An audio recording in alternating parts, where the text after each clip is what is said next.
আল্লাহ কথা বলাবেন বলে আল্লাহ দেখাই ফেলছেন অভিজ্ঞতার জন্য। আল্লাহর কসম, আমি নিজে এমন সন্তান দেখেছি, এদের কথা আমার নিজের কানে শুনেছি, যে কিনা বলেছে আল্লাহ যেন উঠায়া নেয়। হায় রে কুসন্তান, তুই যখন ছোট ছিলি এমন এমন রোগবালাই হয়েছে, তোর মা সারাটা রাত তোর পাশে থেকেছে আর কেঁদেছে। বাপটা পাগলের মতো হাসপাতালে নিয়ে গিয়েছে, সেই বাপ মার চিকিৎসার জন্য যে সন্তান খরচ করে না, ওইটা হলো মানুষরূপী আস্ত একটা জানোয়ার। এটা মানুষের কাতারেও পড়ে না, এটা মানুষের পর্যায়েও পড়ে না। কেন এই কঠিন কথাটা বললাম? এরে অমানুষের জন্য বলেছি, কারণ সে যাদের কারণে দুনিয়ায় আসছে সেই পিতা মাতাকে সে চিনল না। আপনি যে আজকে উপার্জন করেন এটাও আব্বা আম্মার দোয়া। একবার গিয়ে সাহাবীরা নবীজিকে প্রশ্ন করে বসেছেন, আমরা যখন খরচ করব কাদের জন্য সবচাইতে আগে খরচ করব? শুনতেছেন আপনারা? সাহাবীরা গিয়ে একবার রাসূলকে প্রশ্ন করেছেন, আমরা যে খরচ করব সবার আগে কাদের জন্য খরচ করব? আল্লাহ এই জবাবে কোরআনের আয়াত নাজিল করে দিলেন। সুবহানাল্লাহ, বাড়িয়ে বলবেন। প্রশ্নটার জবাবে আল্লাহ কি নাজিল করলেন? আয়াত নাজিল করলেন। কোরআনে কারীমের 2 নম্বর সূরা, সূরাতুল বাকারা। নেহি দো জাহাঁ মে মিসালে মুহাম্মদ, জামালে খুদা হে কমালে মুহাম্মদ, নেহি দো জাহাঁ মে মিসালে মুহাম্মদ, জামালে খুদা হে কমালে মুহাম্মদ, হৃদয়ে মুহাম্মদ। আল্লাহুম্মা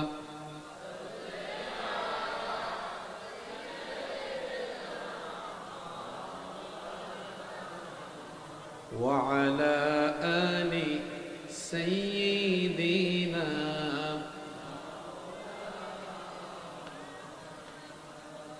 ঘুরে ঘুরে পৃথিবী দেখেছি, কত ভালোবাসা আমি পেয়েছি। ঘুরে ঘুরে পৃথিবী দেখেছি, কত ভালোবাসা আমি পেয়েছি। তোমার সাথে নেই কারো তুলনা, মা ওগো মা, মা ওগো মা, মা ওগো মা, মা ওগো মা। অনেকেই বলেছে জীবন দিতেও পারে আমার তোরে, স্বার্থের পিছু টানে সকলেই গিয়েছে দূরে।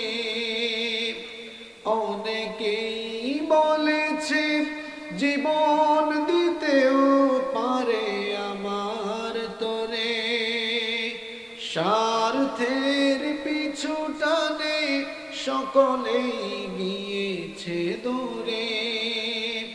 আঘাত করলে প্রতিঘাত করেছে, আঘাত করলে প্রতিঘাত করেছে। তুমি তো দুঃখের স্পর্শ দিলে না, মা ওগো মা, মা ওগো মা। শত ঝড় জঞ্জায় আগলে রেখেছ মোরে বুকে, সারাটা জীবন ধরে পাহারা দিয়েছ চোখে চোখে, শত ঝড় ঝঞ্ঝায় আগলে রেখেছ মোরে বুকে, সারাটা জীবন ধরে পাহারা দিয়েছ চোখে চোখে। এতটাও সুখ হলে কত কেঁদেছ, এতটাও সুখ হলে কত কেঁদেছ, কত বেলা পেট ভরে খাওনি খানা। মা ও গো মা, মা ও গো মা, মা ও গো মা, মা ও গো মা।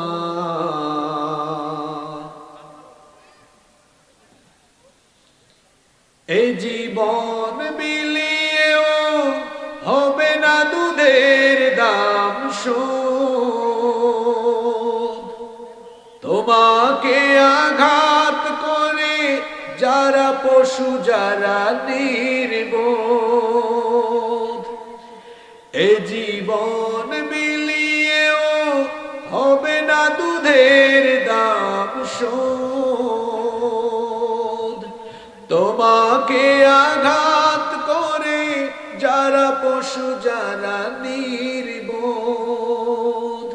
তোমার পায়ের নিচে জানি জান্নাত, তোমার পায়ের নিচে জানি জান্নাত। তুমি তো জীবনের সব সাধনা। মা ও গো মা, মা ও গো মা। ঘুরে ঘুরে পৃথিবী দেখেছি, কত ভালোবাসা আমি পেয়েছি। তোমার সাথে নেই কারো তুলনা। মা ও গো মা, মা ও গো মা, মা ও গো মা, মা ও গো মা। বাংলাদেশের ঐতিহ্যবাহী ফেনী জেলার ছাগলনাইয়া উপজেলায় অবস্থিত নিজ পানোয়া, সুবহানাল্লাহ, মা বাপের চোখের পানি ঝরিয়েছেন তো আপনি নিজেকে জাহান্নামী বানিয়ে ফেলেছেন। আপনার সারা জীবনের নামাজ রোজা হজ যাকাত দান সদকা সব কিছু বিফলে চলে যাবে যদি পিতা মাতার চোখের পানি ঝরান, পিতা মাতার দিলে পিতা মাতার মনে যদি আঘাত নেন, আব্বা আম্মা দিলে যদি কষ্ট পায়, দিলে যদি ব্যথা পায়, জীবনের সব আমল বরবাদ হয়ে যাবে। আপনার সারা জিন্দেগির আমলগুলো বাতিল হয়ে যাবে, কোনো কিছু আর কাজে লাগবে না। আর আব্বা আম্মার খেদমত করে, আব্বা আম্মার ভরণ পোষণ করে, আব্বা আম্মার খেদমত করে যদি আব্বা আম্মাকে একটু মুচকি হাসাইতে পারেন, আল্লাহর আরশ আপনার উপর খুশি হয়ে যাবে।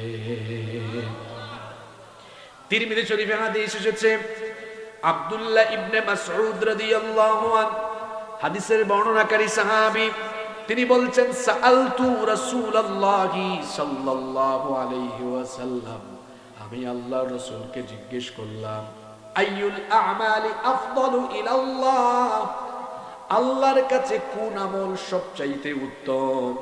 আল্লাহর নবী জবাবে বললেন, আস-সালাতু লিমাওয়াকিতিহা, যথা সময়ে নামাজ আদায় করা, এটি আল্লাহর কাছে উত্তম কাজ। সাহাবী বলছেন, কুলতু সুম্মা আই, আমি রাসূলকে জিজ্ঞেস করলাম অতঃপর কোন কাজটা আল্লাহর কাছে উত্তম? আমার নবী আমাকে জবাব দিলেন, বিররুল ওয়ালিদাইন, পিতা মাতার সাথে সদাচরণ। পিতামাতার খেদমত এইটাও হলো আল্লাহর কাছে উত্তম। পিতামাতার অবাধ্যতা এটি হলো কবিরা গুনাহ। কথা বুঝে থাকলে জোরে বলেন তো, পিতামাতার অবাধ্যতা সগীরা গুনাহ না কবিরা গুনাহ? আল্লাহর রাসূল সাহাবীদেরকে একদিন বললেন, আলা উনাব্বিউকুম বিআকবারিল কাবাইর, ও আমার সাহাবীরা, সবচেয়ে বড় বড় কয়েকটা কবিরা গুনাহ সম্পর্কে আমি কি তোমাদেরকে সাবধান করব না? সাহাবীরা বললেন অবশ্যই। আল্লাহর নবী বললেন, এক নাম্বার কবিরা গুনাহ হলো, যেটা সবচেয়ে বড় কবিরা গুনাহ, সেটা হলো আল ইশরাকু বিল্লাহ, আল্লাহর সাথে শিরক করা। আল্লাহর সাথে শিরকের পরেই দুই নাম্বার যে গুনাহটা হলো সবচেয়ে বড় কবিরা গুনাহ। আল্লাহর নবী বললেন, হুকুকুল ওয়ালিদাইন, পিতা মাতার অবাধ্য হওয়া, এটাও হলো কবিরা গুনাহ। এই জন্য খবরদার, সাবধান। পৃথিবীতে আসার জন্য, অস্তিত্ব লাভের জন্য আল্লাহর পরে যাদের কাছে আপনি সবচেয়ে বেশি ঋণী, সেই পিতা মাতার সাথে কখনো বেয়াদবি করবেন না।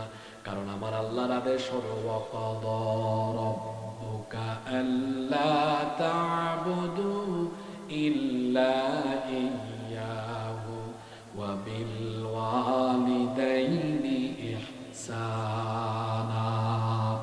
তোমার রবের তরফ থেকে আদেশ এসেছে, ফয়সালা হয়েছে, আল্লাহর ইবাদতের পরে তুমি তোমার পিতা মাতার খেদমত করবে, পিতা মাতার আনুগত্য করবে। এখন আপনি আপনার আব্বা কিছু বললে রাগ করে বসেন, দাড়িটা আমার বাপের পেকে গেল, চুলটাও পেকে গেল, মুখখানা দেখলেই আহারে চামড়া কুচকে গিয়েছে, চামড়াটা কুচকে গিয়েছে। বয়স্ক বাবা, চোখটা ভিতরে ঢুকে যাচ্ছে, লাঠি ভোট দিয়ে হাঁটে। সেই বাবা যখন কোনো কথা বলে, ছেলেটা গলার আওয়াজটা বড় করে জবাব দেয়। নাফরমান সন্তান গলার আওয়াজ বড় করে বাপের সাথে কথা বললে সারা জীবনের সব আমলগুলো বরবাদ করে দিবেন কে? বাবা বয়স্ক মানুষ। মানুষ যখন বুড়া হয়ে যায়, তখন মানুষ আবার শিশুর মতো হয়ে যায়, শিশুর মতো আচরণ করে, একই কথা বারবার বারবার বলে। সেই বয়স্ক বাবার এই আচরণ তার সহ্য হয় না, মাঝে মাঝে বিরক্ত হয়ে যায়। অকপাল পোড়া সন্তান, তুমি তো এই সাইজে 70 কেজি ওজনে দুনিয়ায় আসো নাই, এসেছিলে মাত্র 3-4-5 কেজি ওজন নিয়ে। ছোটকালের কথা স্মৃতিপটেও আজকে নাই। রাতের বেলা ঘুমটা ভেঙে গেলে সেই বাপ কুলে নিয়ে নিয়ে তারপরে ঘুম পাড়াতো। অল্প একটু জ্বর হলে পরে সেই বাপ মাঠের কাজ কাম ফেলে, অফিস ফেলে, ব্যবসা বাণিজ্য দোকানপাট বন্ধ করে পাগলের মতো সন্তানটাকে কাঁধে নিয়ে ছাগলনাইয়ার হাসপাতালে গিয়েছে, ফেনীর হাসপাতালে দৌড়েছে। যে বাপ কাজ কাম ফেলে সন্তানকে পাগলের মতো নিয়ে হাসপাতালে দৌড় মারল, সেই বাপ আজকে অসুস্থ হয়ে বিছানায়। আপনি একটু হাসপাতালে নেন না, সেই বাপটাকে চিকিৎসা করান না। আপনার মতো নাফরমান সন্তান আকাশের নিচে আর হতে পারে না। সেই বাপকে একটু মুখে তুলে খাওয়ান না। বুড়া মানুষ, অথচ আপনার বাবা ছোটবেলায় যখন আপনাকে নিয়ে খাবার খেতে বসেছে, আপনার বাপ আপনাকে মুখে তুলে তুলে খাবার খাইয়েছে। বাপের লুঙ্গিটা আপনি ময়লা করে দিয়েছেন, পাঞ্জাবিটা শার্টটা ময়লা করে দিয়েছেন, একটু রাগ করে নাই। বাবা সারাদিন কাজ থেকে এসে দুপুর বেলা খাবার খেতে বসলো, বাপের পেটে অনেক ক্ষুধা, আপনি এসে বলেন আব্বা আমিও খাবো। বাপ আগে লুকমাটা তার মুখে ঢুকায় না, আগে আপনার মুখে ঢুকায়। সেই বাপ আজকে বয়স্ক বুড়া মানুষ, তাকে একটু মুখে তুলেও আপনি খাওয়াইতে পারেন না। আপনার মতো নাফরমান সন্তান আকাশের নিচে আর হতে পারে না। যেই বাপ আপনাকে ছোটবেলায় কাঁধে নিয়ে নিয়ে রাতের বেলা ঘুম পাড়িয়েছে, সেই বাপ আজকে বয়োবৃদ্ধ মানুষ। সেই বাবার মাথা ব্যথা, কোমরে ব্যথা, পিঠে ব্যথা, আজ একটু বাপের শরীরটা টিপে টিপে ঘুম পাড়াতে পারেন না। সব কিছু আপনি ভুলে গেলেন। সেই বাপ আজকে দেখা যায় ময়লা কাপড় চোপড় পরে রাস্তায় হাঁটে, আর আপনি খুব দামি দামি কাপড় চোপড় পরে ঘোরাফেরা করেন। এত কিছু কেমনে আপনি ভুলে গেলেন? সেই বাবা আপনাকে ছোটবেলায় ঈদের সময় আপনার মুখে হাসি দেখার জন্য বাপের পকেটে পয়সা ছিল না, পাশের বাড়ির কারো থেকে ধার করে এনেছে, হাত পেতে টাকা এনে তারপরে ছাগলনাইয়া বা ফেনীতে গিয়ে আপনার জন্য নতুন শার্ট, নতুন প্যান্ট, নতুন কাপড় কিনে এনে দিয়েছে। বাপের কাছে টাকা নাই, বাপ নিজে ঈদের দিনে ছেঁড়া কাপড় চোপড় পরিধান করেছে, সেই বাবার সাথে কেমনে বেয়াদবি করেন? যেই বাপ আপনাকে তিলে তিলে কষ্ট করে বড় করে তুলেছে, কিছুই তো আপনার মনে নাই। ফেনী শহরে রেখে আপনাকে পড়ালেখা করিয়েছে, চট্টগ্রাম শহরে, ঢাকা শহরে রেখে আপনাকে পড়াশোনা করিয়েছে, অল্প পয়সা উপার্জন করে এটা দিয়ে সংসারও চলে না। ঘরে আপনার মাকে ডেকে বলেছে, শুনছো আমাদের ছেলেটা শহরে থেকে পড়াশোনা করে যে উপার্জন করি এটা দিয়ে আমরা তো সংসারই চালাইতে পারি না, কেমনে সন্তানের পড়ালেখার খরচ দিব? বাপ মা দুজনে বসে তখন তারা বলে, এক বেলার খাবার প্রয়োজনে 3 বেলা ভাগ করে খাবো। আরে যেই মা বাপ খাবার দাবার কম খেয়ে ভাগ করে করে পড়াশোনা শেখায়া আপনাকে এত বড় মানুষ বানালো, বিয়ে করার পরে সেই বাপ মাকে শহর থেকে এসে গ্রামে আপনি এক নজর দেখতেও পারেন না, সপ্তাহে সপ্তাহে আসেন না, খোঁজ খবর রাখেন না। বাপের চাইতে তো মা আরো বেশি কষ্ট সহ্য করেছেন। এই জন্য মায়ের কথা বলতে গিয়ে আল্লাহর নবী বাপের চাইতে মায়ের হক 3 গুণ বাড়িয়ে দিয়েছেন।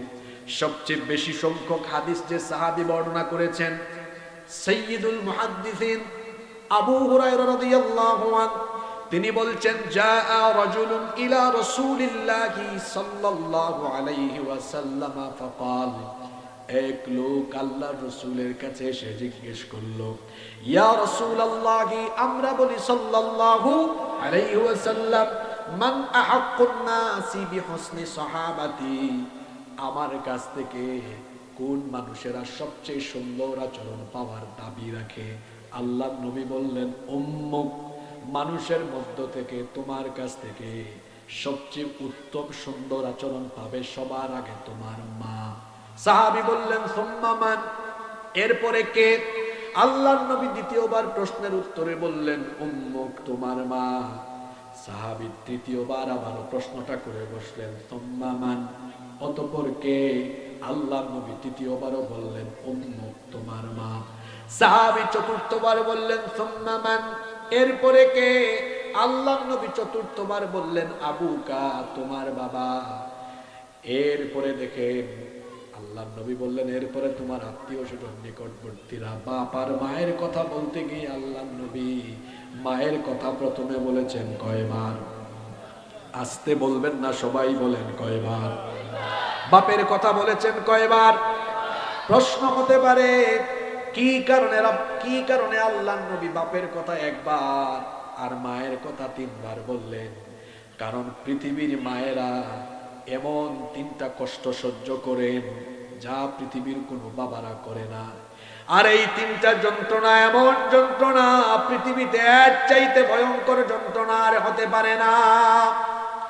এর মধ্যে প্রথম যন্ত্রণাটা হলো 1 ঘন্টা 2 ঘন্টা নয়। ও বাবারা, ভাইয়েরা, পেটে ব্যথা করলে আপনারা কি করেন? 1-2 ঘন্টা পেটে ব্যথা করলে আপনারা গড়াগড়ি খান, আহ উহ চিৎকার করেন। মায়ের সাথে বেয়াদবি করার আগে এটা একটু ফিল করবেন। আমার আপনার মা 1 ঘন্টা 2 ঘন্টা নয়, একটানা 10টা মাস আমাদেরকে পেটে নিয়ে নিয়ে গর্ভধারণের সেই কষ্ট, সেই যন্ত্রণা তিনি সহ্য করেছেন। সেই গর্ভধারণের যন্ত্রণাটা এত কষ্টের যন্ত্রণা। এই গত 8-9 দিন ধরে বাংলাদেশে সব এলাকায় খুব ঠান্ডা পড়েছে, প্রচন্ড কুয়াশা পড়ে। এই গভীর রাতে প্রচন্ড কুয়াশায় ঠান্ডার মধ্যে মানুষেরা বাড়িতে কম্বল গায়ে দিয়ে খুব আরাম করে ঘুমায়। মায়ের সাথে যে বেয়াদবি করেন সব তো আপনি ভুলেই গেছেন। বিবাহিত ভাইয়েরা কিছুটা হলো বউয়ের দিকে তাকায়া বিষয়গুলা বুঝবার চেষ্টা করবেন। আপনার বউ যখন প্রেগন্যান্ট হয়ে দেখবেন 2 মাস 3 মাস থেকে আর ঘুমাইতেই পারে না। স্বামী বলে, স্ত্রী তুমি ঘুমাও না কেন? বলে, ঘুমাবো কেমনে? পেটের ভিতরে আপনার সন্তান যেমনি হাত পা দিয়া গুতাগুতি করে কলিজাটা পর্যন্ত ছিঁড়ে যাওয়ার অবস্থা হয়। আপনার বউয়ের এই কথা শুনে আপনি কি একটু আপনার নিজের মায়ের কথা উপলব্ধি করতে পারেন না? আপনার মাও তো আপনাকে পেটে নিয়ে কনকনে ঠান্ডা কুয়াশার এই রাতগুলোতে একটা রাতও ঘুমাতে পারেন নাই। যখনই মা রাতের বেলা ঘুমাতে গিয়েছেন, পেটের ভিতরে আমি আর আপনি তখনই এমন ভাবে লাথি দেওয়া গুতা দেওয়া আরম্ভ করেছি, মায়ের আর ঘুম লাগে না। পাশে বাবা নাকে তেল দিয়া ঘুমায়, মা ঘুমাইতে পারে না, একবার উঠে হাঁটাহাঁটি করে আরেকবার ঘুমায়। এমন ব্যথা লাগে। সন্তান যখন পা দিয়ে লাথি মারে, সবাই তো জানে সন্তানের পাটা উপর দিকেই থাকে, এজন্য লাথিগুলো একদম কলিজায় গিয়ে লাগে। প্রত্যেকটা লাথির যন্ত্রণায় মার এত কষ্ট হয় যেন মায়ের কলিজাটা একদম ফেটে যায়। 1 ঘন্টা আর 2 ঘন্টা নয়, এগুলো উপলব্ধি করলে কলিজাটা ফেটে যায়। কি করে আমাদের মা 1 মাসও না 2 মাসও না 10টা মাস কেমনে এই যন্ত্রণা সহ্য করলেন, এটা পৃথিবীর মা ছাড়া অন্য আর কেউ কখনো বুঝবে না। আহারে সারাটা রাত এভাবে কেঁদে কেঁদে মা কাটিয়ে দিলেন। সকালবেলা যখন মা আবার রান্না বান্না আরম্ভ করলেন, ঘরের সবাইকে তিনি যখন খাওয়ানো আরম্ভ করলেন, সবার শেষে তিনি খাওয়া দাওয়া করবেন, সেই সময় প্লেটটা সামনে নিলেন, পেটের ভিতরে আমরা আবারও গুতা মারলাম। মা তখন খেতে পারলেন না, বমি আরম্ভ করলেন। এইভাবে করে লাত্তি আর গুতা মেরেছি 10টা মাস। এই যন্ত্রণা আমাদের বাবা সহ্য করে নাই, করেছে আমাদের মা। এইভাবে করে 10টা মাস আমাদের জন্য কষ্ট করে করে যখন ডেলিভারির সময় আসে, আমাদের মা তখন এত যন্ত্রণা অনুভব করেন। আহারে বর্তমান চিকিৎসা বিজ্ঞান বলছে একজন মানুষ সর্বোচ্চ 20 থেকে 25 ইউনিট পর্যন্ত ব্যথা সহ্য করার ক্ষমতা রাখে। কিন্তু আমাদের মা যখন আমাদেরকে ডেলিভারি করেছেন, 20 আর 25 নয়, 50 থেকে 55 ইউনিটের বেদনা সহ্য করেছে। এত যন্ত্রণা, মানুষের শরীরের সবগুলা হাড় ভাঙলেও এত কষ্ট লাগে না। সন্তানকে ডেলিভারি করতে যে কষ্টটা হয়, আমার জীবনে একবার আমি লেবার রুমের পাশ দিয়ে যাওয়ার আমার সুযোগ হয়েছিল। একজন ডাক্তারের সাথে দেখা করতে যাচ্ছিলাম। এই ঘটনাটা আমি অনেক জায়গায় বলি, যুবক ভাইয়েরা শোনেন। হাসপাতালে নরমাল ডেলিভারির যে রুম আছে সেটাকে বলা হয় লেবার রুম। ওখানে সাধারণ মানুষদের যাতায়াত নিষিদ্ধ। একবার আমি এক ডাক্তারের সাথে দেখা করতে যাচ্ছি, বললেন চেম্বারে চলে আসেন। ওনার চেম্বারে যাওয়ার জন্য লেবার রুমের পাশ দিয়ে যাওয়া লাগে। যাওয়ার সময় কয়েকটা চিৎকার শুনলাম, মহিলাদের চিৎকার। আমি আর জানতাম না এখানে ডেলিভারির রোগী। ডাক্তারকে বললাম, ভাই আপনার চেম্বারে আসার সময় কিছু চিৎকার শুনলাম, ঘটনাটা কি? বলল যে রুমের পাশ দিয়ে এসেছেন এগুলা লেবার রুম। বললাম লেবার রুম মানে কি? বলল যেখানে নরমাল মহিলাদের বাচ্চা যেখানে প্রসব হয়। আমি এই ডাক্তারের সাথে দেখা করে এসে সেই দিনই আমি আমার মায়ের পা জড়িয়ে ধরে বলেছিলাম, আর চিৎকার করে কান্না করছিলাম। মা বলেছিলেন, বাবারে কাঁদো কেন? আমি তখন বলেছিলাম, মা আমরা তো পুরুষ মানুষ, আমরা জানি না ডেলিভারির যন্ত্রণা কত কষ্ট হয়। আরে আজকে কয়েকজন মহিলার চিৎকার বাইরে থেকে শুনেছি, আর্তনাদে মনে হয়েছে আল্লাহর আকাশ বিদীর্ণ হয়ে যাচ্ছে। জানি না মা 30 বছর আগে যখন তোমার পেট থেকে বের হয়েছি তুমি কতটা জুড়ে চিৎকার করেছ, কি যন্ত্রণা, কি কষ্ট। এখানে মায়ের যন্ত্রণার শেষ নয়। আরে ডেলিভারির সময় আমাদের মা এত বেশি রক্তাক্ত হয়েছেন। জিহাদের ময়দানে মুজাহিদ যেমন রক্তাক্ত হয়, আমাদের মা আমাদেরকে জন্ম দিতে গিয়ে রক্তের নদীতে সাঁতার কেটেছেন। সেই মাকে আপনি কি করে আঘাত করেন?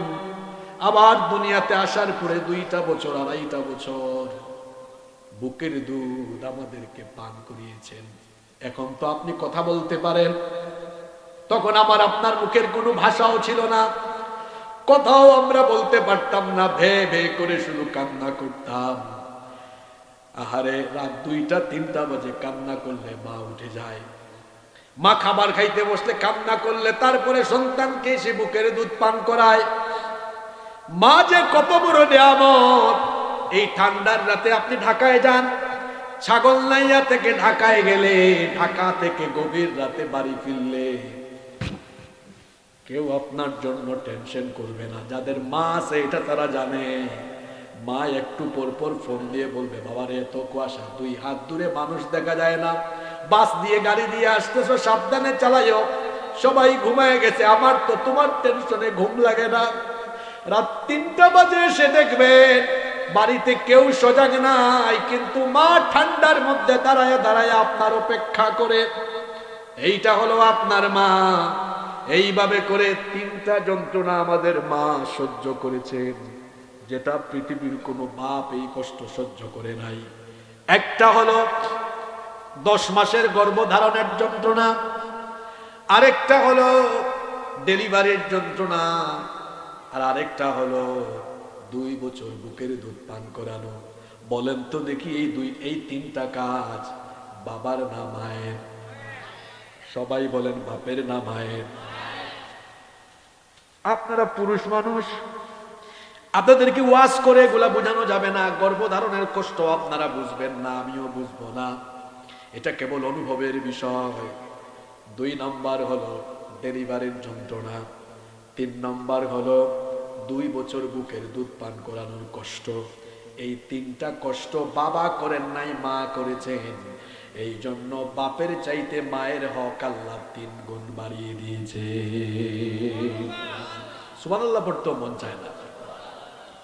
এই 3টা কষ্টের কথাই আল্লাহ কোরআনে এভাবে বলছেন।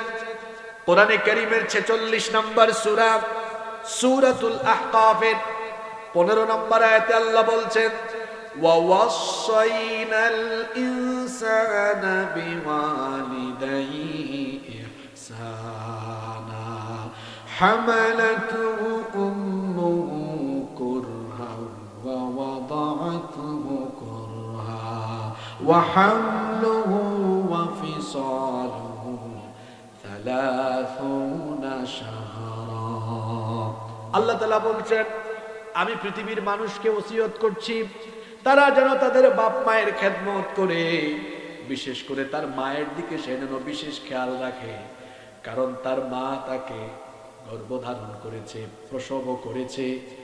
শুধু তাই নয়, আল্লাহ অন্য আয়াতে এভাবে বলছেন, কোরআনে কারীমের 31 নম্বর সূরা সূরাতুল লুকমানের 14 নম্বর আয়াতে আল্লাহ বলছেন, ওয়া ওয়াসাইনাল ইনসানা বিওয়ালিদাইহি হামালাতহু উম্মুহু ওয়াহানান আলা ওয়াহানিন ওয়া ফিসালুহু ফি আমাইন আনিশকুর লি ওয়া লিওয়ালিদাইকা ইলাইয়াল মাসির। আল্লাহ তাআলা বলছেন, আমি পৃথিবীর মানুষকে ওসিয়ত করছি তারা যেন তাদের পিতা মাতার খেদমত করে। কারণ তার মা তাকে কষ্টের পর কষ্ট সহ্য করে। কি শব্দ আল্লাহ দিয়েছেন, ওয়াহনান আলা ওয়াহনিন। আপনারা তো যারা আম পাবলিক এই শব্দগুলো আপনারা বুঝেন না, আলেমরা এই শব্দগুলো বুঝেন। আরবি ভাষায় যারা পণ্ডিত আছেন তারা জানেন কি শব্দ আল্লাহ চয়ন করেছেন। ওয়াহনান আলা ওয়াহনিন মানে এমন কষ্ট যেই কষ্টের উপরে আর কষ্ট নাই। কষ্টের পর কষ্ট সহ্য করে তোমার মা তোমাকে গর্ভধারণ করেছেন। শুধু তাই নয়, তোমার মা তোমাকে প্রসব করেছেন, বুকের দুধ পান করিয়েছেন। আল্লাহ সেই মা বাপের কথা এভাবে বলছেন, আমার আনুগত্যের পরে, ইবাদতের পরে খেদমত হবে কার? ঘুমাই গেছেন নাকি? খেদমত হবে কার? আল্লাহ এরপরে মা বাবার বার্ধক্য বয়সের কথা বললেন, বুড়া বয়সের কথা বললেন। কেন? কারণ মানুষ যখন বুড়া হয়ে যায় তখন মানুষ শিশুর মতো আচরণ করে। এই জন্য আল্লাহ তাআলা মা বাবা বার্ধক্যকালীন সময়ের কথা সন্তানকে বিশেষভাবে গুরুত্ব দিতে বললেন। ছাত্র, কিশোর, তরুণ, যুবক ভাইরা কান লাগান। আল্লাহ কি কথা বলছেন শোনেন। আল্লাহ বলছেন, ইম্মা ইয়াবলুগান্না ইনদাকাল কিবারা আহাদুহুমা আও কিলাহুমা ফালা তাকুল লাহুমা উফফিন ওয়ালা তানহারহুমা ওয়া কুল লাহুমা কওলান তোমাদের পিতামাতা দুইজন অথবা কোনো একজন যখন বার্ধক্য বয়সে চলে যাবে, ফালা তাকুল লাহুমা উফ, খবরদার বিরক্ত হয়ে উফ শব্দ পড়, ফালা তাকুল লাহুমা উফ, তোমার মা বাপকে বিরক্ত হয়ে উফ শব্দ পর্যন্ত বলো না। ও যুবক ভাইরা, কেন আল্লাহ মা বাবার বুড়া বয়সের কথাটা এখানে বললেন? আমার মা মাত্র 1.5 মাস আগে দুনিয়ার থেকে চলে গেলেন। 3-4 মাস আগে আমার বাসায় আমার মা, তিনি বলছিলেন, বাবারে এখন বুড়া হয়ে গিয়েছি, অনেক সময় ওয়াশরুমে যেতে হলেও কষ্ট হয়, যদি কখনো তোমার বাসায় রুমের মধ্যে যদি কখনো অঘটন ঘটে তুমি কি রাগ করবে নাকি? এই কথা শুনে বলেছিলাম, মা কেমন এই কথাটা বলেছ? কত বছর তোমার কুলে পেশাব পায়খানা করেছি, শুধু আমার একটা রুম নয়, গোটা বাসা যদি তুমি শেষ করে ফেলো তারপরেও তো তোমার হক আমরা আদায় করতে পারবো না। কেন মা বাবার বুড়া বয়সের কথাটা আল্লাহ বলেছেন? কারণ মা বাপ বুড়া বয়সে গেলে দেখবেন মা বাপ ঘরের মধ্যে বিছানায় পেশাব করে, পায়খানা করে, এমনটা হয় কি হয় না? এজন্য আল্লাহ এখানে বুড়া বয়সটার কথা বললেন। বুড়া বয়সে বাপ রাতে ঘুমাইতে পারে না, বারবার ডাকে, বাবারে পানি দে, ডাকে না, পানি দে, কম্বল দে, এইটা দে, ওইটা দে। মা ডাকে, আমারে ওয়াশরুমে নিয়ে যা, একা যাইতে পারে না। বুড়া বয়সে হাতে লাঠি নেয়, একা একা রুম থেকে হেঁটে ওয়াশরুমে যাইতে পারে না। রাত বাজে 3টা, আপনারে ফোন দে অথবা ডাকে, আবুল কালাম, আব্দুল্লাহ, বাপরে আয় আমার একটু নে। আর আপনি ঘরের ভেতর থেকে বলেন, উফ এত রাতে তুমি যে কেন এত কষ্ট দাও? এই যে উফ বলছেন, সব আমল বরবাদ, জাহান্নাম অবধারিত হয়ে যাবে। আল্লাহ নিষেধ করেছেন, ফালা তাকুল লাহুমা উফ, তোমার মা বাবার প্রতি বিরক্ত হয়ে উফ শব্দ পর্যন্ত বলবে না, খবরদার। নিষেধ করে দিয়েছেন কে? কেন আল্লাহ বুড়া বয়সের কথা বলেছেন? কারণ মানুষ বুড়া হয়ে গেলে বলেন তো মানুষের সমস্যা বাড়ে না কমে? জোরে বলেন, বুড়া হলে মানুষের শারীরিক সমস্যা বাড়ে না কমে? এই যে একটু আগে আমার এই বাবাকে আমরা ক্রেস্ট দিলাম, একা একা দাঁড়াতে পারলেন না, আরেকজন এসে একটু ধরলেন। মানুষ যখন বুড়া হয় বিছানা থেকে একা উঠতে পারে না, অনেক সময় এমন হয় খাবারটাও একা খাইতে পারে না, বাথরুমে একা যাইতে পারে না, আরেকজন ধরা লাগে, একজন হেল্পার লাগে। আল্লাহ বলছেন, খবরদার, তোমার মা বাবা বার্ধক্য বয়সে চলে গেলে তাদের আচার আচরণে তুমি কখনো বিরক্ত হয়ে উফ শব্দ পর্যন্ত বলো না। কথাটা কার? এই বেয়াদব ছেলেপেলে, কথা বলে কে এখানে?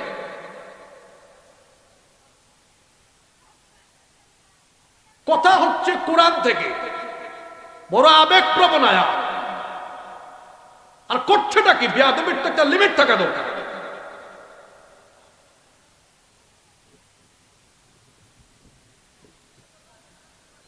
আল্লাহ বলছেন, বার্ধক্য বয়সে তোমার মা বাবা এমন এমন আচরণ করবে, এগুলো বিরক্তিকর হতে পারে, কিন্তু তুমি সন্তান হিসাবে তোমার জন্য এটা বিরক্ত যেন না লাগে। এমনটা হবে, বাবা পেশাব করেছে, পায়খানা করেছে, বিছানা ময়লা, রাগ করে বলবেন না, উফ এটা আপনি কি আরম্ভ করলেন? বাপের লুঙ্গি ধুয়ে দিবেন, মায়ের কাপড় ধুয়ে দিবেন। জানি না এখানে কয়জন হাত উঠাতে পারবে, মা বাপের কাপড় যারা ধুয়ে দিতে পেরেছে এরা সৌভাগ্যবান সন্তান হতে পেরেছে। মা বাবার হাত পা টিপে যারা রাতে ঘুম পাড়াতে পেরেছে এরা মা বাপের কলিজার টুকরা আদরের সন্তান হতে পেরেছে। যারা মা বাপকে রাতের বেলা এরকম মাথাটা টিপে টিপে ঘুম পাড়াতে পেরেছে তারাই সৌভাগ্যবান সন্তান হতে পেরেছে। কয়দিন আপনার বাপের মাথাটা এইভাবে হাত মেলায় বলছেন, আব্বা আপনি ঘুমান, আমি মাথাটা একটু টিপে দেই, মাসাজ করে দেই। কয়দিন এইভাবে মাথাটা টিপে টিপে ঘুম পাড়াইছেন বলেন? কয়দিন একটু বাপের মাথা এইভাবে হাত বলাইছেন? আরে মা বাপ তো এত বড় নিয়ামত। আজকাল হজ করতে 7 লাখ টাকা লাগে। আল্লাহ নবী বলেছেন, তোমার মা বাবার দিকে যখন তাকাবা মায়ার নজরে তাকাও, দয়ার নজরে তাকাও। যদি তোমার পিতা মাতার দিকে রহমতের নজরে তাকাও, সঙ্গে সঙ্গে আল্লাহ আমলনামায় কবুল হজের সওয়াব দিয়ে দিবেন। এক সাহাবী বললেন, ওগো আল্লাহর নবী, আমি যদি আমার আব্বা আম্মার দিকে ডেইলি 100 বার তাকাই, তো আল্লাহ কি আমার আমল নামায় 100টা কবুল হজের সওয়াব দিবেন নাকি? ছাগল নাইয়ার মানুষ বলেন তো, আল্লাহর ভান্ডারে কি কম আছে না বেশি আছে? রাসূল বললেন, ও সাহাবী, 100 বার কেন, দৈনিক তোমার আব্বা আম্মার দিকে যতবার তুমি মায়ের নজরে তাকাবে, ততবার আল্লাহ আমল নামায় কবুল হজের সওয়াব দিয়ে দিবে। অনেক কপাল পোড়া সন্তান আছে, মা বাবার দিকে তাকায় বড় বিরক্তি নিয়ে। আমি তো এমন সন্তানও দেখেছি, পিতা মাতাকে কপাল পোড়া ভাগ করেছে। এক পরিবারে 3 ভাই বৈঠকে বসেছে, শুনতেছেন আপনারা? এরকম কপাল পোড়া আমি জানি এই গ্রামেও আছে। 3 ভাই মিলে কয় কি, চলো আমরা আব্বা আম্মার খাওয়া দাওয়া এগুলো একটু ভাগাভাগি করি। বড় ভাই আপনিই বলেন। আমি আর কি বলতাম, আমি 1 মাস, তুই 1 মাস, ছোট ভাই আরো 1 মাস। মেজো ভাই বলতেছে, না ভাই, এই বন্টন পদ্ধতি আমার ভালো লাগে নাই, 1 মাস কম হয়ে গেছে, আপনি 4 মাস, আমি 4 মাস, ছোট ভাই 4 মাস, 3-4 এই কপাল পোড়া। মা বাপকে যে ভাগ করতেছো, তোমার মা বাপ তোমাকে ভাগ করছে? কপাল পোড়া। হ্যাঁ, তুমি তো কুসন্তান, তুমি কুসন্তান, তুমি আকাশের নিচে জমিনের উপর একটা মানুষ কপি জানোয়ার তুমি। ছোট ভাই বলতেছে, ভাই আমি তো আপনাদের ছোট, একটা দাবি করি। করো। আব্বা আম্মার খাওয়া দাওয়া, চিকিৎসা, লালন পালন, এই সব কিছুর দায়িত্ব আমি একাই নিতে চাই, এটা আপনাদের কাছে আমার দাবি। বড় 2 ভাই কায়দা করে কয়, তুই আমাদের ছোট ভাই হয়ে বড় ভাইয়ের কাছে দাবি করছ, তোর দাবি কি আমরা ফালাইতে পারি রে? কি কৌশল করছ? পাশের থেকে শুনছে এক আঙ্কেল এসে বলতেছে, আচ্ছা ভাতিজা, ছোটটারে বলতেছে, তোমার 2 ভাই তো রাজি ছিল, তাদেরকে দায়িত্ব দিলা না কেন? তুমি তো ব্যাককল। তখন এই ছোট ছেলে বলতেছে, চাচা রাগ করেন না, আপনিও ব্যাককল, আমার 2 ভাইও ব্যাককল। হেরা যদি বুঝতো যে মা বাপের খেদমতের সম্পদ কমে না, আমি যদি আমার মা বাপের খেদমত করে খরচ করে মা বাপের মুখে হাসি ফুটাইতে পারি, তো মা বাপের হাসিতে দুনিয়ার সম্পদ আল্লাহ আমার হাতে না পায়ের তলায় ভালাইয়া দিবেন। সুবহানাল্লাহ। যারা সত্যিকার অর্থে বুঝদার সন্তান, সে পিতা মাতাকে ভাগ করে না, তো বলতে পারেন, হুজুর তো 3 ভাই হইলে এখন সবাই যদি টানাটানি করে খাওয়াবে কে? 3 ভাই খাবার টাইমে খাবার দিয়ে যাবে। মা বাবার ক্ষেত্রে ভাগাভাগি হয় না, বরং মা বাবার খেদমতের ক্ষেত্রে প্রতিযোগিতা হতে পারে। কি হতে পারে? মনে করেন 3 ভাই, ঈদের সময় 1 ভাই কাপড় দিয়েছে, আরেক ভাই আরো ভালো কাপড় দেন, আরেক ভাই আরো ভালো দেন। পরের ঈদ আসলে আবার এরকম প্রতিযোগিতা করেন। মা বাপ বুঝে ছেলেরা প্রতিযোগিতা করছে, দোয়া দেওয়ার সময় একটারে দিবে না, 3টারেই তখন দোয়া দিবে। ঠিক না বেটি? মা বাপের দোয়া এত গুরুত্বপূর্ণ। আরে মা বাপের দোয়ার এত সম্মান, এত ফজিলত। আমার তো মাও নাই, বাপও নাই, দোয়া চাইতে পারি না। মাঝে মাঝে কবরে গিয়ে এতিমের মতো কাঁদি, কারণ আগে মাহফিলে বের হলেও আগে মাকে কল দিতাম, মা বেরোচ্ছি দোয়া করি, এখন আর সেই সুযোগটাও নাই। আমরা তো হাদিস পড়েছি, কোরআন পড়েছি, রাসূল বলেছেন, সালাতু দাওয়াতিন মুস্তাজাবাত, 3 ব্যক্তির দোয়া কখনো আল্লাহ ফিরায়া দেন না, দোয়া করলেই কবুল করেন কে? 1 নাম্বার হলো মাজলুমের দোয়া, 2 নাম্বার মুসাফিরের দোয়া, আর 3 নাম্বার হলো আব্বা আম্মা খুশি হয়ে যখন সন্তানের জন্য দোয়া করে, সেই দোয়া যিনি কবুল করে নেন তিনি কে? সেই আব্বা আম্মার দোয়া নেন, দোয়া হাসিল করেন। কারণ আল্লাহর নবী বলেছেন, রাগিমা আনফু আবদিন, ওই ব্যক্তির নাক ধুলায় দূষিত হয়ে যাক, ওই ব্যক্তি ধ্বংস হয়ে যাক। সাহাবীরা বললেন, ওগো আল্লাহর নবী, কার জন্য আপনি লানতের দোয়া করলেন? কারে বদদুয়া দিলেন? কারে আপনি লানত দিলেন?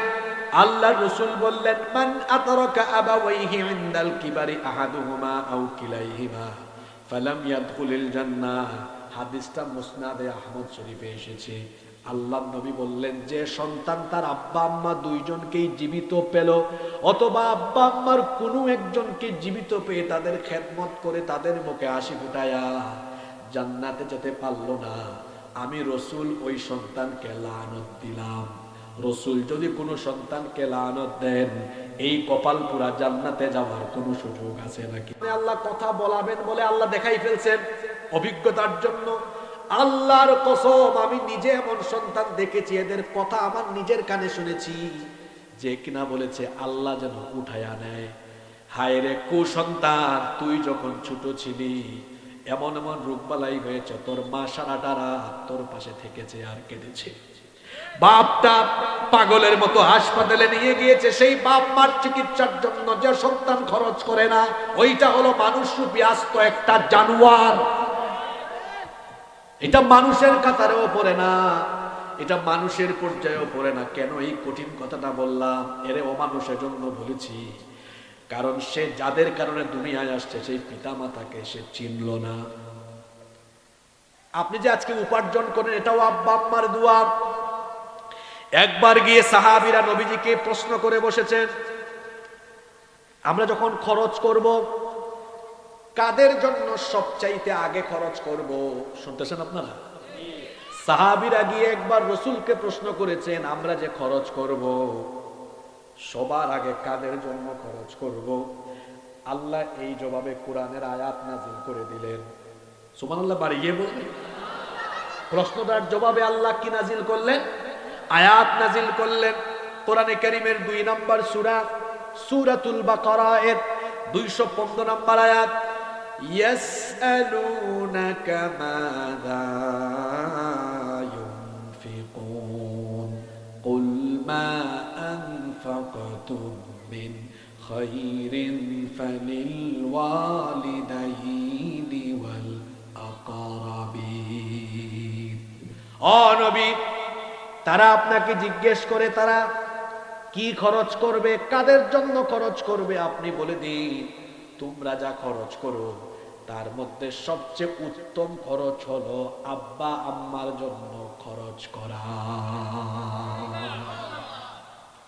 আমি ছাত্র জীবনে এই আয়াতটা যেদিন থেকে পড়েছিলাম, এখন তো বলা যায় মা বাপ নাই, উদ্বুদ্ধ করার জন্য বলছি, এই আয়াতটা ছাত্র জামানায় আমি যেদিন পড়ছিলাম সেই দিন থেকে আমি যখন ঈদের কেনাকাটা করতাম, আজকে আমার আম্মা নাই আব্বাও নাই, আমি খরচের তালিকায় সবচাইতে উপরে আমার আব্বা আম্মাকে রাখতাম, যে সবচেয়ে বেশি খরচ হবে কার জন্য আগে। আমি এই ক্ষেত্রে বাপকে 2 নম্বরে রাখতাম, আম্মাকে 1 নম্বরে রাখতাম। আপনার আবার রাগ করেন, কারণ কোরআন শরীফই তো আল্লাহ বলেছেন বাপের চেয়ে মার হক কয় গুণ বেশি। আগে আবার আম্মা, বিয়ে করার পরেও বউ তার খরচটাও হবে মান নিচে, মা উপরে, মা সবার। কারণ এটা শিখাইছেন কে? এই দেখেন আল্লাহ শিখাচ্ছেন। আল্লাহ বলছেন কুল মা আনফাকতুম মিন খায়রিন ফালিল ওয়ালিদাইনি ওয়াল আকরাবিন। তোমরা যত খরচ করো সবচেয়ে উত্তম খরচ হবে পিতামাতার জন্য আগে খরচ করো। সুবহানাল্লাহ পড়বেন না? সামনে রমজান মাস আসতেছে, শুনেন যাদের আব্বা আম্মা আছেন, ঈদের সময় যখন কেনাকাটা করবেন সবচেয়ে বেশি বাজেট রাখবেন আম্মার জন্য, আব্বার জন্য, এরপরে বাকিদের জন্য। এই যে এখন শীতকাল, শীতকালে কিন্তু কিছু ফলমূল খুব কমন পাওয়া যায়, যেমন কমলা, কমলাটা শীতকালে পাওয়া যায়। আচ্ছা আপনারা আমাকে বলেন তো, আপনারা যখন ছোট ছিলেন, পিচ্চি ছিলেন, তখন কি আপনার আব্বা বাজার থেকে আসার সময় আলাদা করে আপনার জন্য কিছু আনতো কিনা? আনতো না? এখন তো আপনার সন্তান আছে, তার জন্য আপনি চকলেট আনেন, কত কিছু আনেন। তো যেই মা বাপ আপনার জন্য আলাদা করে কিছু আনতো, একটু নিজের বিবেককে জিজ্ঞেস করেন, এই বুড়া বাপটার জন্য, বুড়া মায়ের জন্য, বুড়ি মায়ের জন্য ছাগলনাইয়া থেকে আসার সময়, ফেনী থেকে আসার সময় আলাদা একটা প্যাকেট আপনি আনেন কিনা? কেন একটু লুকাইয়া আনতে পারেন না? একটু কমলা আনেন, এটা একটু আলাদা রাখেন, কেউ যেন না দেখে। রাতের বেলা আব্বার রুমে গিয়ে বলবেন আব্বা এই যে কমলাগুলো আপনার জন্য আনছি, আম্মাকে গিয়ে বলেন আম্মা কমলাগুলো আপনার জন্য আনছি, নিজের হাতে ছুলাইয়া দিয়া কমলাটা বাপের মুখে আর মার মুখে ঢুকায়া দেখেন। মা বাপ যদি খুশি হয়ে একবার শুধু মুচকি হাসিটা মারে, আল্লাহর আরশ আপনার উপর খুশি হয়ে যাবে। আপনারা যারা শহরে থাকেন, গ্রামে আসার সময় সব সময় আব্বা আম্মার জন্য গিফট আনবেন। এটা আলাদা। যারা ছাত্র তোমরা টিউশনি করো না, ওই টিউশনির টাকা থেকে টাকা জমাবো। যদি তোমরা তোমাদের দুনিয়া আখিরাত সফল করতে চাও, এই কথাটা শুনে নাও। যারা ছাত্র আছো টাকা জমাবা, টাকা জমাবা। কিভাবে জমাবা? ওই 20-30 টাকা করে জমাও। কত বড় গিফট লাগে না? আরে মা বাপকে খুশি করতে দামি গিফট দেওয়া লাগে না। এই যে শীতকাল আসছে না, বাপকে খুশি করতে পারবা, বেশি কিছু লাগবে না। তুমি ছাত্র মানুষ, এই যে আমার বাবা কানটুপি পড়ছে না, এটাকে কি কানটুপি বলে না? এই একটা কানটুপি প্যাকেটের ভিতরে এনে বলো, আব্বা কুয়াশা পড়ে তো, আপনি যখন বাইরে বেরোন ঠান্ডা লাগবে, এইটা নেন। আরে আমার ছেলে এখনো কলেজে পড়ে ইনকাম করে না, এইটাকে বাপ কানটুপি মনে করবে না, বাপ মনে করবে আমারে কয়েক কোটি টাকার গিফট দিয়ে দিয়েছে। সুবহানাল্লাহ। আপনার আম্মার জন্য। আচ্ছা, একটা হিজাবের দাম কত বলেন তো? ওই যে নামাজের হিজাব, আরে না কি 400-500 টাকা, 150 টাকা মাত্র। তো তুমি তো ছাত্র, তুমি 9-10-এ পড়ো, তোমার মাকে কেমনে খুশি করবা তুমি? তুমি ওই যে স্কুলে টিফিনের টাকা দেয় না আব্বা আম্মা, ডেইলি 20 টাকা 30 টাকা 5 টাকা করে জমাও না, 30 দিনে 30 কত হয়? 150 টাকা। দেখো গিফটটা কিন্তু ছোট, স্কুলের ছাত্রদেরকে বলতেছে, শুনতেছো তোমরা? গিফটটা কিন্তু 150 টাকা। তুমি আইনা বলি, আম্মা তুমি যখন নামাজটা পড়ো, তুমি আমার হিজাবটা মাথায় দিয়ে নামাজটা পড়ো। আচ্ছা, আপনি যে 150 টাকা হিজাবটা কিনে দিচ্ছেন না, মাটা এটা মাথায় দিয়ে যখন নামাজটা পড়বে, সবার আগে দেখবেন মন থেকে আপনার জন্য দোয়াটা আসবে। আপনি দিছেন কিন্তু 150 টাকার জিনিস, মা মনে করবে 150 কোটি টাকার উপহার আমার সন্তান দিয়েছে। আল্লাহু আকবার। মা বাপকে খুশি করতে হলে বেশি টাকার গিফট দেওয়া লাগে না। কেন জানেন? আমার দিকে তাকান, এখানে প্রবাসী কে কে আছেন? হাত তুলে। আচ্ছা, প্রবাসী লাগবে না, ঢাকায় বাস ফেনীতে থাকেন, শহরে থাকেন, কে কে হাত তুলে? আছে কয়েকজন, নামান। আপনারা প্রবাসে না হলেও মাঝে মাঝে বাইরে যান না? ওই যে ঈদের সময় দেখবেন কেনাকাটা করে আসেন, ছোট ছোট ভাই বোন বউ বাচ্চা বলে, দেখি দেখি কি আনছো। মা বাপ ব্যাগের দিকে তাকায় না, মুখটার দিকে তাকায়, কয় কিরে তুই মনে সারাদিন খাস নাই, আমার ছেলেটাকে আগে খাবার দাও। সুবহানাল্লাহ। এইটা বাপ, এইটা হলো মা। মা বাপকে গিফট, দামি গিফট দিয়ে খুশি করা লাগে না, ছোট্ট গিফট দেন, ছোট্ট ছোট্ট, খুশি হয়ে যান। কমলা আনেন, একটু খাওয়ায় দেন। আমি যুবকদেরকে একটু তালিম দেই, তোমরা শোনো, আমিও তো তোমাদের বয়সী, কি করে মা বাপকে খুশি করবা শোনো। গিফটও দেওয়া লাগে না। তোমার বাপের বয়স 70 বছর, কেমনে খুশি করবা শোনো। আজকেই বাড়ি গিয়া বলবা, আব্বা আপনার তো বয়সটা বেড়ে গেছে, এখন হয়তো রাতে ঘুম আপনার আসে না, মাথাটা একটু টিপে দেই, বেশি না 5টা মিনিট মাথাটা টিপে দিও। বাপ মনে মনে বলে ফেলবে, আল্লাহ এত শান্তির আরামের ঘুম আমার ছেলেটা আমারে পাড়ায় দিচ্ছে, মাবুদ গো আমার ছেলেটাকে তুমি দুনিয়া আখিরাতে শান্তি করে দিও। মা বাপকে খুশি করতে টাকাও লাগে না, তুমি টেকনিক জানো না, কৌশল জানো না, একটু পাটা টিপে দাও। কেন পা টিপবা না বলো? জান্নাতে যাওয়ার জন্য আমরা নামাজও আদায় করি, কত আমল করি, অথচ আমার মা বাবার পায়ের নিচে আল্লাহ আমার জান্নাত রেখে দিয়েছে। মা বাপের পায়ের তলায় জান্নাত রেখেছেন কে?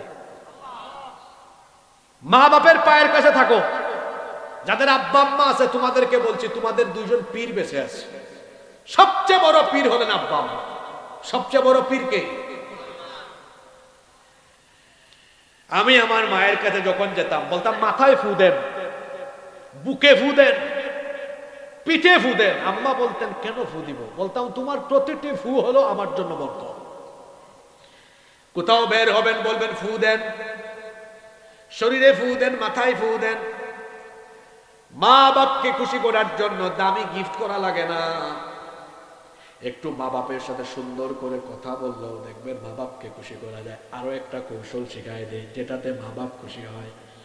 নিজের বিবেককে প্রশ্ন করেন, আমাকে জবাব দিয়েন না। বলেন তো আপনি সর্বশেষ কোন দিন আপনার আব্বা আম্মার সাথে খাবার খেতে বসে মাছ অথবা যেই তরকারিটা ছিল নিজে একটু মায়ের প্লেটে দিয়েছেন? এটাতেও কিন্তু মা বাপ খুশি হয়। এটাতে আব্বা আম্মা কি হয়? আপনি এমন নবাবজাদা নসরুল্লাহ বাপ মার সাথে খাইতে বসেন না, আপনি বরকত পাবেন কেমন? আপনার তো বিপদ আপদ বাড়বে। আপনি তো মা বাপকে খুশি করেন নাই। খাবার খাইতে বসবেন, বলবেন আব্বা এই যে মাছের টুকরাটা আপনি নেন, এই রানটা আপনি খান, পারলে একটু মুখে তুলে খাওয়ায়া দেন, দেখবেন মা বাপ খুশি হয়ে যাবে। আমার আল্লাহ বলছেন খবরদার, মা বাবা যখন বুড়া হয়ে যায় তখন তাদের আচরণে তুমি উফ শব্দ পর্যন্ত বলো না, এবং তাদের এই বয়সের ভারে নুজ্জ হয়ে যাওয়ার কারণে তাদের কোনো আচার আচরণে তুমি বিরক্ত হয়ে খবরদার ধমক দিয়েও কথা বলো না। আমি এমন কুসন্তান দেখছি মা বাপকে ধমকায়, তুমি বেশি বুঝো। আল্লাহর কসম আমি শুনছি নিজের কানে, দেখেছি। বলেন তো এরকম আপনাদের এলাকায় আছে না? মানে মা বাপকে ধমকায়, কত বড় বেয়াদব! এরা তো দড়ি দিয়ে বাইন্ধে রাখা দরকার এই বেয়াদবকে। আমাকে একদিন এসে এক ছেলে বলে কি মাহফিলের মধ্যে বলছে, কয় আমার আব্বা আম্মা আমার উপর জুলুম করছে, আমি কি করব? আমার বয়সে চাইতেছে তোমার মুখের মধ্যে স্টাপলিং করে ফেলবে। হ্যাঁ, যেখানে এক সাহাবী এসে বলেছেন আমার মা কাফের, বাপ কাফের, আমার মা কাফের বাপ কাফের, কি করব? রাসূল বলেছেন খেদমত করো। আর তুমি বলছো জালেম। তোমার মা বাপ কাফির হলে জালেম হলেও চুপ চুপ, আওয়াজ করতে পারবে না। মা বাপের খেদমত করতে হবে, সোজা কথা, সাফ কথা। তুমি আওয়াজও করতে পারবে না, একদম চুপ থাকবা তোমার মা বাবার সামনে। কিসের আওয়াজ করো তুমি বেয়াদব? কয় জুলুম করছে। কিসের জুলুম? তোমার মা বাপ কাফের হলেও সাউন্ড করতে পারবা না, খবরদার বলে দিলাম। আল্লাহর পরেই পিতা মাতার এই মর্যাদা দিয়েছেন কে? কোরআন শরীফের আয়াত। আল্লাহ বলছেন শুধুমাত্র একটা জায়গায় আব্বা আম্মার কথা শোনা যায় না। কথা বুঝে থাকলে বলেন কয় জায়গায়? কোরআনে কারীমের 31 নম্বর সূরা, সূরাতুল লুকমানের 15 নম্বর আয়াত। এটা আল্লাহ বলছেন ওয়া ইন জাহাদাকা আলা আন তুশরিকা বিমা লাইসা লাকা বিহি ইলমুন ফালা তুতি'হুমা ওয়া সাহিবহুমা ফিদ দুনিয়া মারুফা। যদি তোমার পিতামাতা তোমাকে শিরকের ব্যাপারে বাধ্য করে, এই কথাটা মা বাপকে মান্য করা যাবে না। মা বাপ যদি বলে আল্লাহর সাথে শিরক করো, আল্লাহ বলছেন মা বাবার এই আদেশ, এই হুকুমটা পালন করবা না। এছাড়া তোমার মা বাপ যদি মূর্তি পূজারী কাফের হয়, আল্লাহ বলছেন ওয়াসাহিবহুমা ফিদ দুনিয়া মারুফা, মূর্তি পূজারী কাফের পিতা মাতার দুনিয়ার খেদমত করো। কত বড় কথা! মূর্তি পূজারী কাফের হলো পিতামাতার খেদমত করতে হবে। চিল্লায় বলেন হুকুমটা কার? আরো জোরে বলেন হুকুম কার? খবরদার পিতামাতার সামনে আওয়াজ করব না বলে দিলাম। আমরা আল্লাহকে জিজ্ঞেস করলাম, আল্লাহ তাহলে আমি আমার আব্বার সাথে, আমি আমার আম্মার সাথে কিভাবে কথা বলবো? আমাকে আদবটা আপনি শিখিয়ে দেন। আমার আল্লাহ আদবও শিখায় দিলেন। আল্লাহ বললেন وَقُلْ لَهُمَا قَوْلًا كَرِيمًا। সবচেয়ে সম্মানের ভাষায় পিতা মাতার সাথে কথা বলো, বিনয়ী হয়ে, নম্র হয়ে, ভদ্র হয়ে, সুন্দর ভাষায় মা বাবার সাথে কথা বলো। মা বাপের সাথে গরম হয়ে কথা বলছেন তো আপনার সবকিছু শেষ হয়ে গিয়েছে। পিতা মাতার সাথে নম্র ভাষায় কথা বলতে হয়। শুনেন আমার ভাইয়েরা, অনেকে আমাদের সাথে দেখা হলে বলে হুজুর আব্বা আম্মার খুব খেদমত করি। আরে কিসের খেদমত আপনি করেন? যদি আপনি আপনার শরীরের চামড়াটা শরীর থেকে উঠায়া দিয়া, চামড়া দিয়ে যদি স্যান্ডেলও বানায়া দেন, ছোটবেলায় যে মায়ের বুকের দুধ পান করেছেন, এক ফোঁটা দুধের হক আপনি আদায় করতে পারবেন? একটা ঘটনা মনে পড়ছে, মনোযোগ আছে আপনাদের? আপনাদের মনে ঠান্ডার মধ্যে কষ্ট হচ্ছে তাই না? আমি শেষ পর্যায়ে চলে আসতেছি। একটা ঘটনা মনে পড়ছে। আল্লাহ রসুলকে এক সাহাবী, শুনেন, কাবা শরীফ আছে না, কাবা শরীফে কাবার চত্বরে রসুলকে এক সাহাবী এসে বলছেন, ওই লোকটা কি করেছে? আমার দিকে তাকান। তার মাকে কাঁধে কাঁধে তুলে তাওয়াফ করেছে। কাঁধে তুলে কি করছে? রসুলকে এসে বলতেছে ওগো আল্লাহর নবী, আমি তো আমার বিরাট বড় কাজ করে ফেলছি। কি? আমার আম্মাকে কাঁধে তুলে তওয়াফ করেছি, আমি তো মায়ের হক আদায় করে ফেলছি।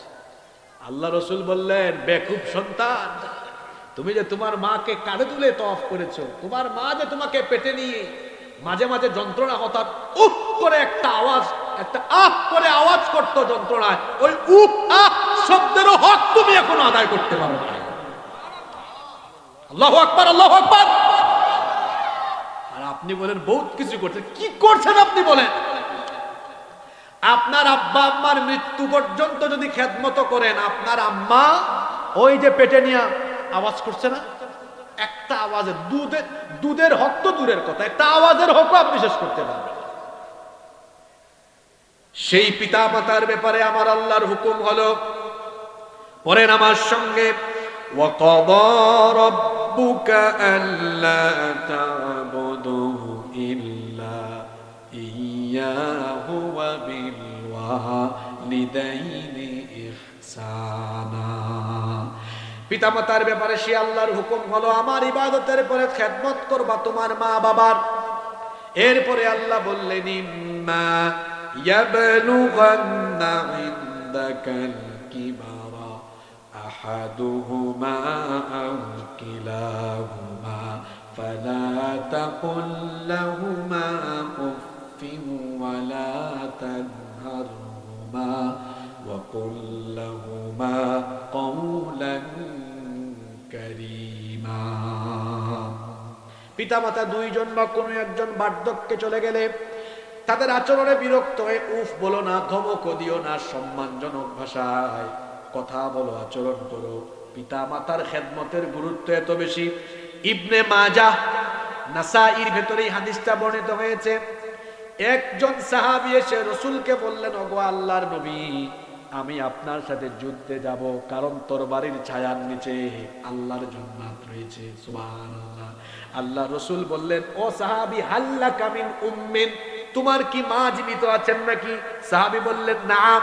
আল্লাহ নবী বললেন, ফালজিমহা ফা ইন্নাল জান্নাতা তাহতা রিজলাহা, আমার সাথে জিহাদে গিয়ে যুদ্ধ করে শহীদ হওয়া লাগবে না, বাড়ি গিয়ে মার খেদমত করো, কারণ তোমার মায়ের পায়ের তলায় আল্লাহ জান্নাত রেখে দিয়েছে। সেই মা আর বাপকে খবরদার কষ্ট দিবেন না, সেই মা বাপকে আঘাত করে কোনো কিছু বলবেন না। শুনেন শুনেন, যারা আব্বা আম্মাকে কষ্ট দেয়, আখিরাতে শাস্তি পাওয়ার আগে দুনিয়ায় এদেরকে অবশ্যই অবশ্যই অবশ্যই অবশ্যই দুনিয়াতেও এদেরকে শাস্তি দিবেন কে? বাইহাকি শরীফে হাদিস এসেছে, আল্লাহর নবী বলেছেন, কুল্লু যুনুবি ইউআখিরুল্লাহু মা শাআ মিনহা ইলা ইয়াউমিল কিয়ামাহ ইল্লা হুকুকুল ওয়ালিদাইন।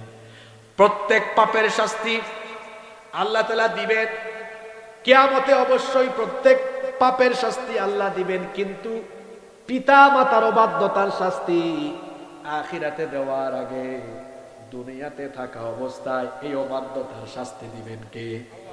যারা পিতা মাতার সঙ্গে বেয়াদবি করেছ, আজকে গিয়ে পা ধরে মাপ চাও। ছাত্র তরুণ যুবকদেরকে বলছি, নইলে রাস্তাঘাটে তুমি কুকুরের রাস্তাঘাটে তুমি মরবা, তোমার অভাব অনটন পেরেশানি জীবনে কমবে না, দুনিয়াও শেষ, আখিরাতও। পরিষ্কার কথা বলে দিলাম, পরিষ্কার কথা বললাম, দুনিয়াও শেষ। মা বাপ জীবিত আছে, আজকে গিয়ে পা ধরে কান্দা মাফ চাও, আব্বা মাফ করেন, আম্মা মাফ করেন। মা বাপের দিলে কিন্তু দয়া বেশি। আপনি গিয়ে একটু পা ধরে কান্দেন, মাফ চান, দেখবেন বুকেরই আপনাকে চুমু দিবে, আদর করবে, মাফ করে দিবে, কষ্ট দিবেন না। পিতা মাতাকে কষ্ট দিবেন না।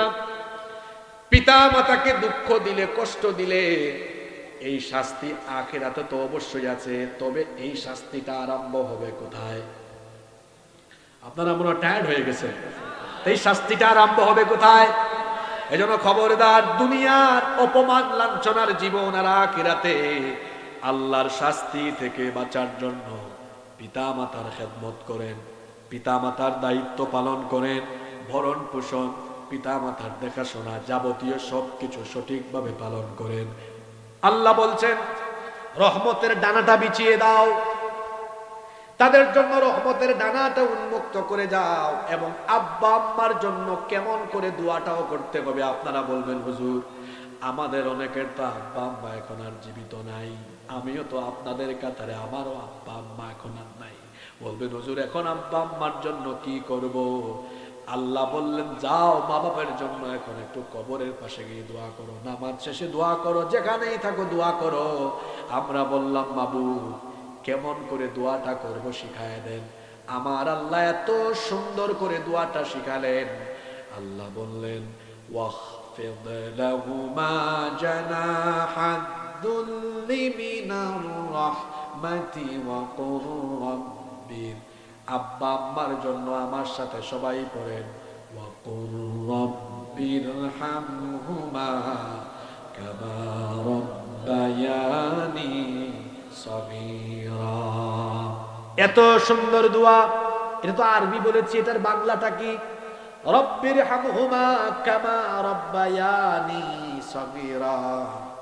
রব আমার আব্বা আম্মা ছোটবেলায় আমাকে যেমন করে কষ্ট দেয় নাই, যেভাবে আমার আব্বা আম্মা আমাকে আদর মমতা দিয়ে লালন পালন করেছে মাবুদ গো, ঠিক তেমনি এখন তুমি আমার পিতামাতাকে কষ্ট দিও না, তাদেরকেও তুমি তোমার রহমতের কোলে লালন পালন করো। বলেন আমিন। এই দোয়াটা আপনারা কোনো সময় ভুলবেন না, সব সময় আব্বা আম্মার জন্য আল্লাহর শিখানো এই দোয়াটা করবেন। সবাই আমার সঙ্গে জবানটা ছেড়ে দিয়ে মহব্বতে জুড়ে সুরে আমার সাথে এই দোয়াটা করেন। সবাই বলেন রব্বির হামহুমা কামা রব্বায়ানি সগীরা। কেউ চুপ থাকবেন না, সবাই আবার বলেন রব্বির হামহুমা কামা রব্বায়ানি সগীরা। আব্বা আম্মাকে আমাদেরকে ছোটকালে কষ্ট দিয়েছেন? কথা বলেন না, দিয়েছেন না?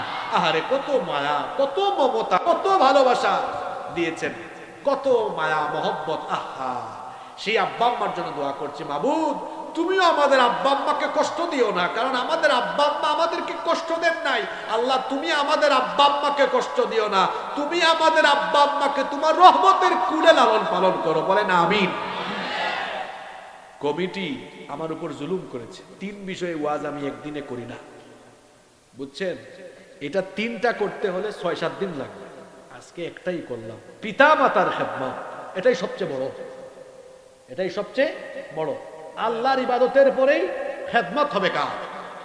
আমার যুবক ভাইরা আমাকে একটু কথা দেন তো, আব্বা আম্মার সাথে কোনোদিন বেয়াদবি করবেন না, রাজি আছেন? এই হাতটা তুলে আল্লাহরে দেখান তো, হাতগুলা নামান, হাতগুলা নামান। পিতা মাতারে কষ্ট দিবেন না, আব্বা আম্মার পায়ের কাছে পড়ে থাকবেন, একটা ডাক দিলে সব কাম ভালায়া যাবেন। আব্বা আপনার কি লাগবে, আব্বা আপনার কি লাগবে, মা কোনো কিছু চাইলে, বাপ কোনো কিছু চাইলে ওটা সবার আগে এনে দিবেন। আব্বা আম্মাকে খুশি করবেন, খুশি হয়ে যাবেন কে? আল্লাহ আমাদেরকে আমাদের আব্বা আম্মার খেদমতের তৌফিক দান করেন।